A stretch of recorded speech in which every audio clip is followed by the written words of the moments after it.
Hello and welcome back to another episode of Pour Painting. And we have a special treat because today we're not going to be painting an entire guitar, but we are going to show you how to do a simpler, easier to clean up and produce version using only the pick guards on a guitar. And I have a friend, I want to give a shout out to my buddy Jake, who's kind enough to let me borrow his guitar here. This particular Strat has a removable pick guard meant to be interchanged and taken off and replaced and things like that, so we can just unscrew this. So this is going to be the easier option. I'm also going to be messing around with my own guitar to see if we can remove this little piece of plastic and if we can do it in a way that we can reuse it, because if not, we're going to have to buy a replacement, get some more factory glue, blah blah blah, all that stuff. So let's try and get these two taken apart.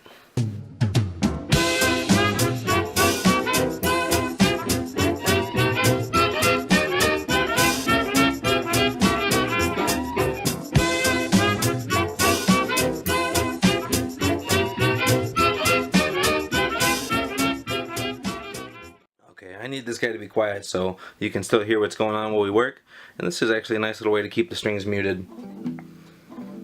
Just a little piece of sponge right underneath the strings by the bridge here.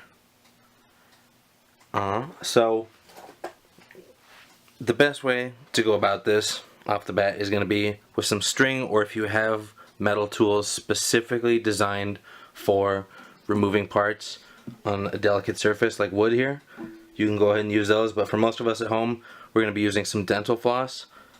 I've seen recommendations to do this with some kind of heat treatment, but I want to avoid that because heat can really damage your guitar in a lot of ways, especially extreme heat that is recommended for weakening the glue, the adhesive between your pick guard and the actual body of your guitar. We're going to try and avoid heat if possible. It could damage the guitar, and it could very easily warp the plastic, in which case we'd be right out of luck. So let's try this here. We're going to be keeping the floss tight and just gently wedging it in, real gentle, real slow. We don't want to snap this, and we don't want to crack or damage the wood underneath either. So let's start going after that. See, I'm pressing against one end with one hand and then pulling it back with the other, and just barely giving it enough pressure to move forward. That's going to be the goal here. I'm going to sit down so I can get a better angle, stay more horizontal to the surface. It might be a little easier to do this as well if we took the strings off, but I don't really feel like doing all that work right now. So we're just going to try going back and forth real slow on this. And of course, the further you get into this pick guard, the longer it's going to take, and the harder it is going to be to pull the strands through again, because you're now fighting much more surface area and all the extra adhesive. At this point, this is actually really sticky. The glue is coming off and it's bunching up with the wax. So I'm going to toss that and pull out another strand of floss. We have a piece that's a bit longer, so I can actually lump it through the bottom here and try and keep that horizontal.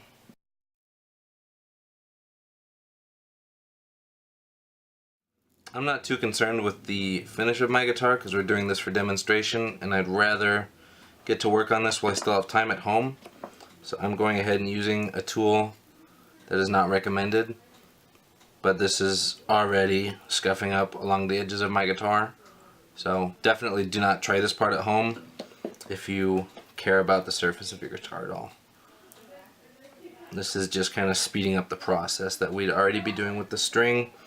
Doing the same thing, just carefully, firmly, peeling slowly to remove the glue.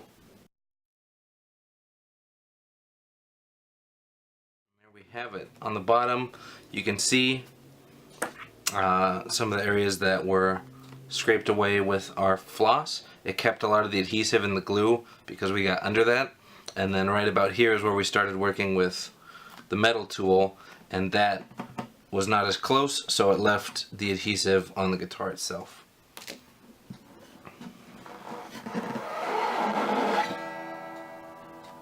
Doodly-dong.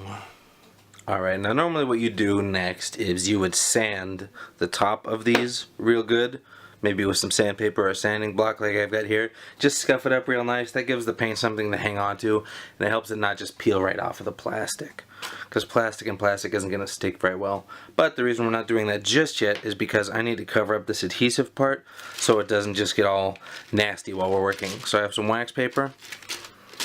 I'm just going to press this down. So first I'm going to get this out of the way.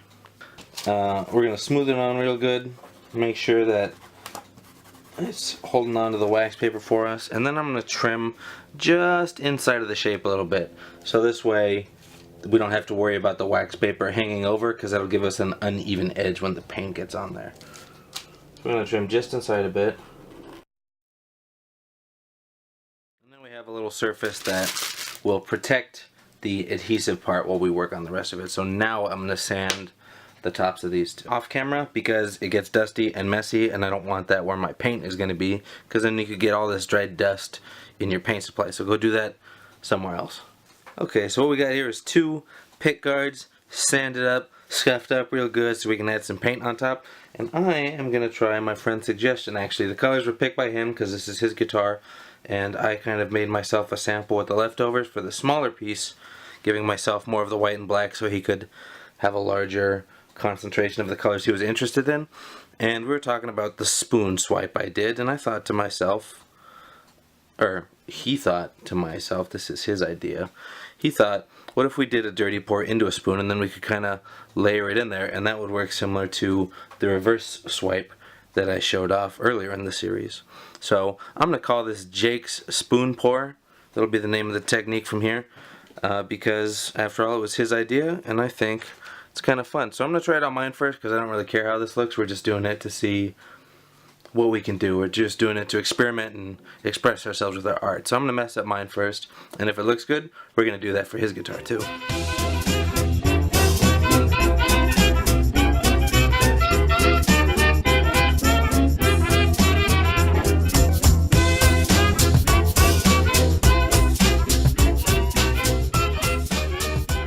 That's the top. We'll come back when this is all dry, and in the meantime we're going to get the rest of our supplies ready.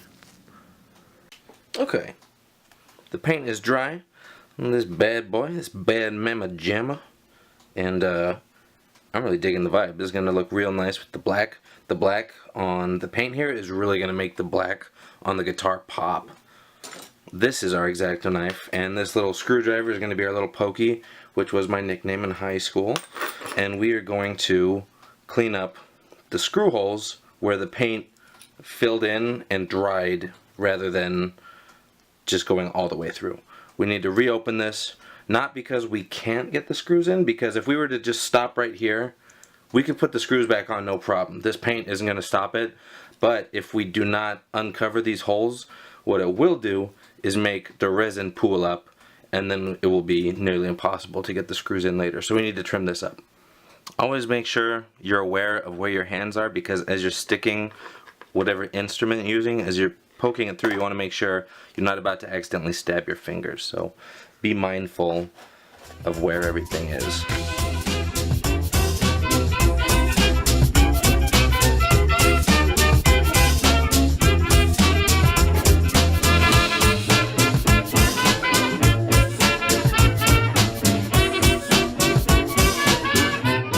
I was very particular about where I set the pick guard on these 3 cups, because I don't want any cup to be showing through the screw holes, because if it does, the resin will get on it and the resin will continue down the side of the cup, and then I've got to go in and do a little surgery to separate the plastic after it's all done. I don't want that. I'm lazy. I want this to be done on the first step, so I'm taking the extra effort now to keep the cups and the holes far enough apart that the resin won't stick to them. With that, we're going to use the same resin that I've been using. Specialty resin is what I have at home right now. Mixed by volume, always follow the instructions on the bottle, and let's get started.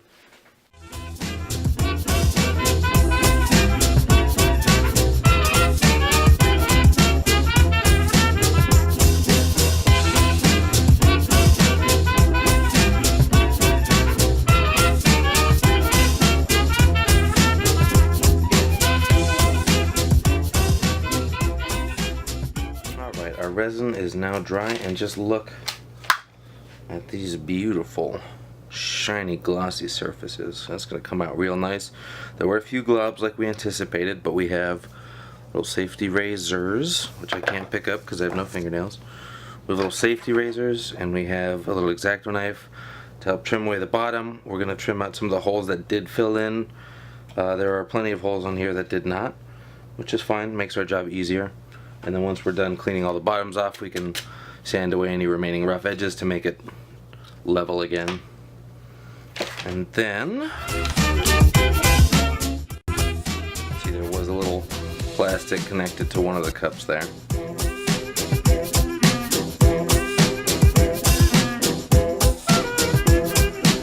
Black carpet, I'm in trouble. Black carpet, I see trouble. Man, man, man, man, I'm not gonna get home. Black carpet, I'm so dizzy. Black carpet, please get busy.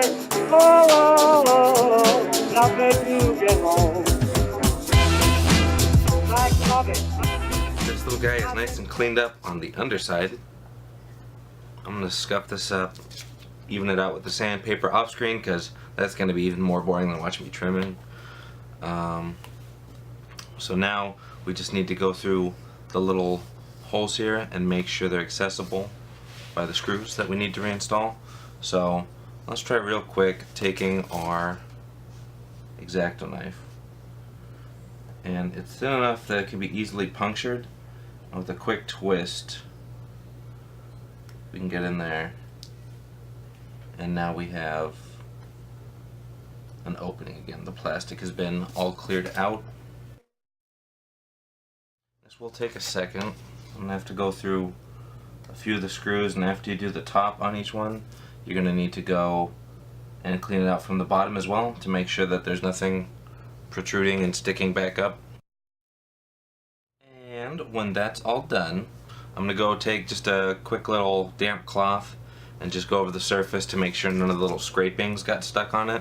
You could also, instead of manually boring out all these holes with a thin utensil like this, you could also take a drill and a drill bit and just poke it through each one. But be very careful when you're doing that, because drill bits are unforgiving, and if you were to slip or bump this, then you're gonna cause a big old permanent scuff right through the surface of the resin and probably the paint as well underneath, and there's no going back from that. So just do whatever you can do comfortably and carefully. Always be safe, and we're gonna get this cleaned up and back on the guitar.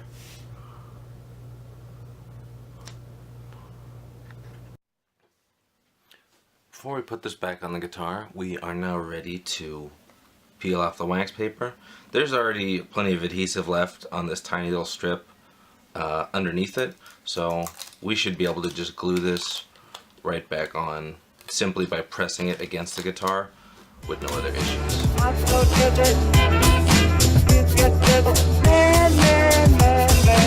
I'm not gonna get home.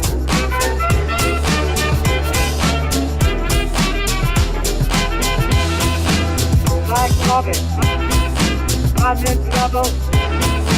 I'm so dizzy. Please get busy. Oh, oh, oh, now I'm not gonna get home.